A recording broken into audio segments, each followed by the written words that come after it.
ಇಲ್ಲಿ ದಿಶಾ ಅನ್ನೋ ಹುಡುಗಿ 1 ನಿಮಿಷದಲ್ಲಿ 170 ಮೀಟರ್ ಓಡಿದಾಳೆ ಅಂತ ಹೇಳಿದ್ದಾರೆ. ಹೌದಲ್ವಾ? ಇದೇನು 3 ವರ್ಷಗಳ ಹಿಂದೆ ಅವಳು 1 ನಿಮಿಷದಲ್ಲಿ ಓಡಬಲ್ಲ ದೂರದ 125%. ಹಾಗಾದ್ರೆ ನಾವು 3 ವರ್ಷಗಳ ಹಿಂದೆ ದಿಶಾ 1 ನಿಮಿಷದಲ್ಲಿ ಎಷ್ಟು ದೂರ ಓಡ್ತಿದ್ಲು ಅನ್ನೋದನ್ನ ಕಂಡುಹಿಡಿಬೇಕು. ಸರಿನಾ? ಈಗ ನಾವು 1 ನಿಮಿಷ ವಿಡಿಯೋ ಪಾಸ್ ಮಾಡಿ ಹೆಂಗ್ ಮಾಡೋದು, ಏನ್ ಮಾಡೋದು ಅಂತ ಥಿಂಕ್ ಮಾಡೋಣ. Very good. ಈಗ ನಾವು ಸಾಲ್ವ್ ಮಾಡ್ಬೇಕಂದ್ರೆ ಮೊದಲಿಗೆ 3 ವರ್ಷಗಳ ಹಿಂದೆ ಮತ್ತೆ ಇವತ್ತಿನ ವ್ಯತ್ಯಾಸ ಮತ್ತೆ ಕ್ಲಾರಿಟಿ ಅನ್ನೋದು ಕ್ಲಿಯರ್ ಆಗಿರಬೇಕು. ಇವತ್ತು ಅವಳು ಓಡಿರೋ ದೂರ ಎಷ್ಟು? 170 ಮೀಟರ್.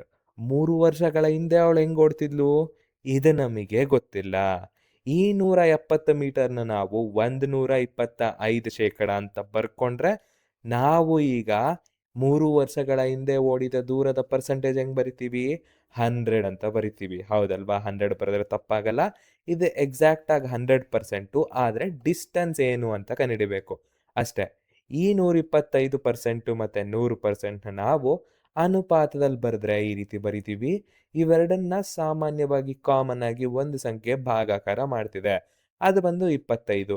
ಹಾಗಾಗಿ ಇದರ ಅನುಪಾತ ಬರೆದಾಗ ನಮಿಗ್ ಸಿಗೋವಂಥ ಮೊತ್ತ 5/4 ಅಂದ್ರೆ 5ನೇ 4 ಭಾಗ ಅಂತ ಹೇಳ್ತೀವಿ. ಹೌದಲ್ವಾ?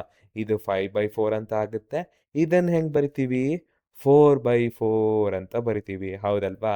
ಈ 5/4 ಅನ್ನೋದು 125% ಅಥವಾ 170 ಮೀಟರ್‌ನ ಪ್ರತಿನಿಧಿಸ್ತಿದೆ. ಹಾಗಾದ್ರೆ ನಾವೇನ್ ಮಾಡೋಣ ಅಂದ್ರೆ, ಈಗ ಒಂದು ಟೇಪ್ ಡಯಾಗ್ರಾಮ್ ಅನ್ನ ಪರಿಗಣಿಸೋಣ. ಇದನ್ನ ನಾವು 5 ಭಾಗ ಮಾಡಿರ್ತೀವಿ. ಹೌದಲ್ವಾ? ಈ 5 ಭಾಗ ಏನನ್ನ ಪ್ರತಿನಿಧಿಸ್ತಿದೆ ಅಂದ್ರೆ, ಇಲ್ಲಿರ್ತಕ್ಕಂಥ 170 ಮೀಟರ್‌ನ ಪ್ರತಿನಿಧಿಸ್ತಿದೆ. ಈ 5 ಭಾಗ 170 ಮೀಟರ್‌ನ ಪ್ರತಿನಿಧಿಸಿದೆ. ಇದು ಬಂದು 5ನೇ 4 ಭಾಗ ಅಂತ ಹೇಳ್ತೀವಿ. ಅದೇ ತರ ನಾವು ಕಂಡುಹಿಡಿಬೇಕಾಗಿರೋದು 4ನೇ 4 ಭಾಗ. ಅಂದ್ರೆ ಇಲ್ಲಿಂದ ಇಲ್ಲಿಗಿರೋ ಡಿಸ್ಟೆನ್ಸು 4ನೇ 4 ಭಾಗವನ್ನ ನಾವೀಗ ಕಂಡುಹಿಡಿಬೇಕು. ನಮಗೆ ಗೊತ್ತಿರೋದು 5ನೇ 4 ಭಾಗ. ಹೌದಲ್ವಾ? ಹಾಗಾಗಿ ನಾವು ನೆಕ್ಸ್ಟ್ ಏನ್ ಮಾಡ್ಬೇಕು? ಭಾಗಾಕಾರ ಮಾಡ್ಬೇಕು. ಯಾವುದನ್ನ ಭಾಗಾಕಾರ ಮಾಡ್ಬೇಕು? ಸಂಖ್ಯೆ 170ನ್ನ ಸಂಖ್ಯೆ 5ರಿಂದ ಭಾಗಾಕಾರ ಮಾಡ್ಬೇಕು. ಹೌದಲ್ವಾ? 5 ಮೂರ್ಲ 15, 17ರಲ್ಲಿ 15 ಹೋದ್ರೆ 2 ಉಳಿಯುತ್ತೆ. ಅದೇ ತರ 0 ಕ್ಯಾರಿ, 5 ನಾಲ್ಕಲ 20.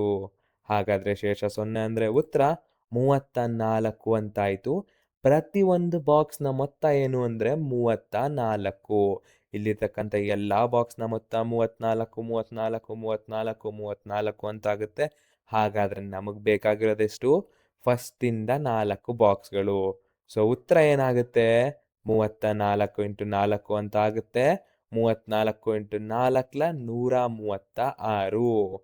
ದಿಶಾ ಅನ್ನೋ ಹುಡುಗಿ 3 ವರ್ಷಗಳ ಹಿಂದೆ 1 ನಿಮಿಷದಲ್ಲಿ 136 ಮೀಟರ್ ಓಡ್ತಿದ್ಲು. ಈಗೆಷ್ಟು ಓಡ್ತಿದ್ದಾಳೆ? 170 ಮೀಟರ್ ಓಡ್ತಿದ್ದಾಳೆ.